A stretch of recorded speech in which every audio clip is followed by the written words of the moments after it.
Perkenalkan, nama saya Felicia Marsyoli Sijabat dengan NPM 241201138. Di sini saya akan menjelaskan tentang peraturan daerah. Yang pertama, kedudukan peraturan daerah dalam sistem hukum Indonesia. Peraturan daerah atau Perda merupakan instrumen penting bagi pemerintah daerah dalam melaksanakan urusan rumah tangganya secara nyata dan bertanggung jawab. Dasar konstitusionalnya termuat dalam pasal 18 ayat 6 Undang-Undang Dasar 1945 yang menegaskan bahwa pemerintah daerah berhak menetapkan perda untuk melaksanakan otonomi dan tugas pembantuan. Menurut Bagirmanan, peraturan perundang-undangan termasuk perda memiliki 4 fungsi utama, yaitu fungsi stabilitas, fungsi perubahan, fungsi kemudahan, dan fungsi kepastian hukum. Yang kedua, ada hierarki hukum sebagai landasan validitas. Pembahasan hukum di Indonesia tidak dapat dilepaskan dari konsep hierarki hukum yang menentukan validitas suatu peraturan perundang-undangan. Dalam sistem hukum nasional, teori hierarki ini diwujudkan dalam tata urutan peraturan perundang-undangan yang diatur secara eksplisit dalam pasal 7 ayat 1 Undang-Undang Nomor 15 Tahun 2019 tentang perubahan atas Undang-Undang Nomor 12 Tahun 2011 tentang pembentukan peraturan perundang-undangan. Peraturan yang lebih rendah tidak boleh bertentangan dengan peraturan yang lebih tinggi. Yang ketiga, ada perencanaan pembentukan perda melalui prolegda.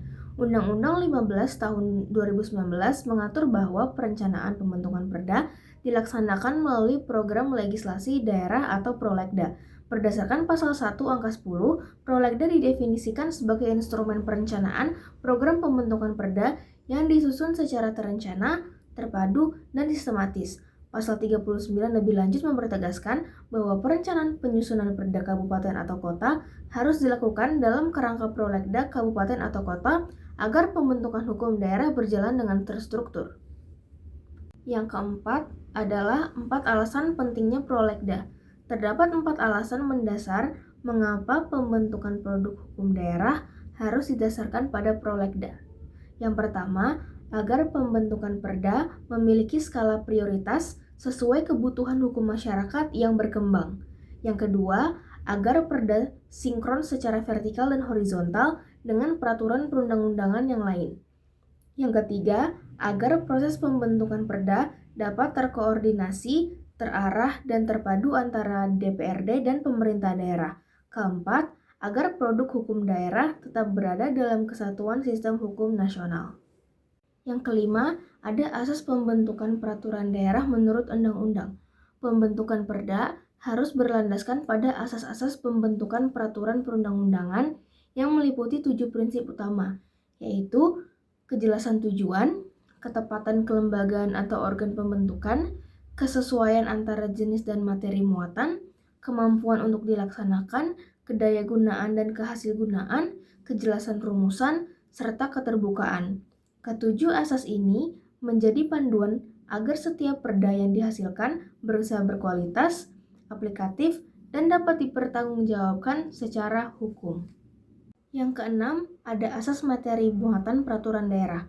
Salah satu aspek pokok dalam penyusunan rancangan perda atau raperda adalah penentuan materi muatan. Pasal 138 ayat 1 Undang-Undang Nomor 23 Tahun 2014 mengatur bahwa materi muatan perda harus mengandung 10 asas, yaitu pengayoman, kemanusiaan, kebangsaan, kekeluargaan, kenusantaraan, kebineka-tunggal-ikaan, keadilan yang merata, kesamaan kedudukan dalam hukum dan pemerintahan, ketertiban dan kepastian hukum, serta keseimbangan, keserasian, dan keselarasan.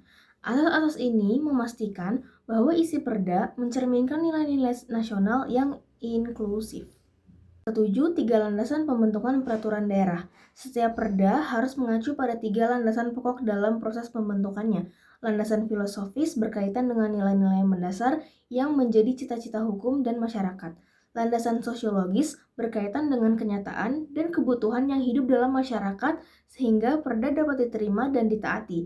Yang terakhir, landasan yuridis berkaitan dengan dasar hukum formal yang memberikan kewenangan dan legitimasi bagi pembentukan perda tersebut. Ketiga landasan ini secara bersama-sama menjamin kualitas, relevansi, dan keabsahan setiap perda yang diterbitkan.